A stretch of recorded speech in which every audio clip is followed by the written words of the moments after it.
উত্তর দাও শুভ, কবে করেছ বিয়েটা? যেদিন ফার্ম হাউসে গেছিলাম সেদিন। ম্যাডাম কেন একের পর এক মিথ্যে বলে যাচ্ছেন তখন থেকে?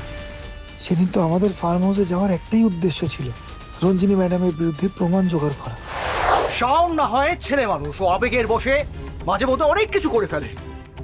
তুমি তো ম্যাচিওর, তুমি তার এই কাজটা কি করে করলে বলো? আর করলেই যখন, তাহলে এভাবে তুমি মিথ্যের আশ্রয় কেন নিলে? কেন নিলি তোরা? শুভ, তোমাদের যদি বিয়েই করার ছিল তাহলে আমাদের কাছ থেকে লু করে কেন? তাহলে তো আজকে এই দিনটা আমাদের কাউকে দেখতে হতো না।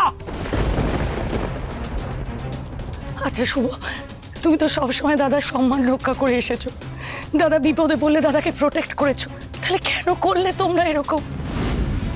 তোমাদের এই মিথ্যের কারণে গোটা সোসাইটির সামনে দাদার মান সম্মান তো শেষ হয়ে গেল গো। একবারও মনে হলো এই মানুষটার মনের ওপর দিয়ে কি যেতে পারে? আর শাওন, তুই মা, আমি ভাবতে পারি না, তুই তো তোর মনের সব কথা আমাকে বলতিস শাওন, তাহলে কেন লুকিয়ে গেলি এত বড় সত্যিটা? কেন শাওন, কেন বিশ্বাস হলো না কাকিমার ওপরে? আরে আমাকে বলতে পারতিস, আমি নিজে গিয়ে দাদার সাথে কথা বলতাম, দাদাকে বোঝানোর চেষ্টা করতাম, রাজি করাতাম তোদের বিয়ের ব্যাপারে।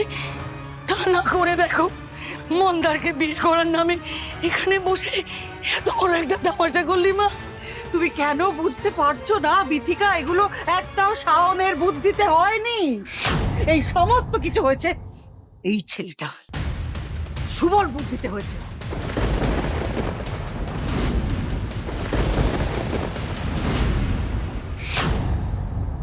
আসলে ওর তো সৎসাহস নেই না, কোন মুখেও আমাদের বাড়িতে এসে বলবে নিজে একটা কাজের লোক হয়ে যে এই বাড়ির মালিকের মেয়ের সঙ্গেও বিয়ে করতে চায়।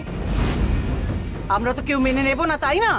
সেটা জেনে বুঝে এই প্ল্যানটাও করেছে। ঠিক আজ বিয়ের মণ্ডপে এসে বম ফাটানোর মতো এই কথাটা আমাদের জানাবে, যাতে আমরা এই বিয়েটা মেনে নিতে বাধ্য হই।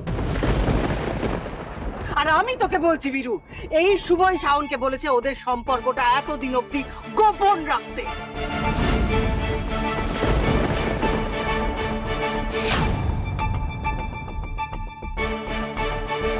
কবে করেছ বিয়েটা? কবে? উত্তর দাও শুভ, কবে করেছ বিয়েটা?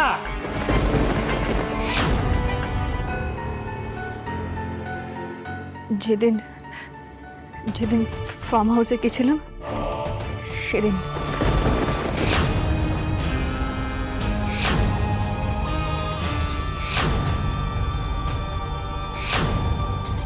ম্যাডাম কেন একের পর এক মিথ্যে বলে যাচ্ছেন তখন থেকে? সেদিন তো আমাদের ফার্ম হাউসে যাওয়ার একটাই উদ্দেশ্য ছিল, রঞ্জিনী ম্যাডামের বিরুদ্ধে প্রমাণ জোগাড় করা। ম্যাডাম, ফার্ম হাউস তো চলে এলাম। এবার আমাদেরকে এমন কোনো প্রমাণ জোগাড় করতে হবে যাতে বাবা বুঝতে পারে পিসিমণি আদৌ ভালো মানুষ নয়। কি চলছে ম্যাডামের মাথায়? প্রথমে উনি স্বেচ্ছায় খুশি মনে মন্দারবাবুকে বিয়ে করতে রাজি হলো, তারপর হঠাৎ বিয়ের দিন এগিয়ে আসতেই মনমরা হয়ে গেল। আর আজ মণ্ডপে দাঁড়িয়ে বিয়ে ভাঙতে উনি আমার সঙ্গে বিয়ে নাটক করছেন। ম্যাডাম, আপনি বুঝতে পারছেন না কেন? প্লিজ শুভ, বাবাকে বাঁচাতে হলে এখন আমাদের এই মিথ্যের আশ্রয়টা নিতেই হবে।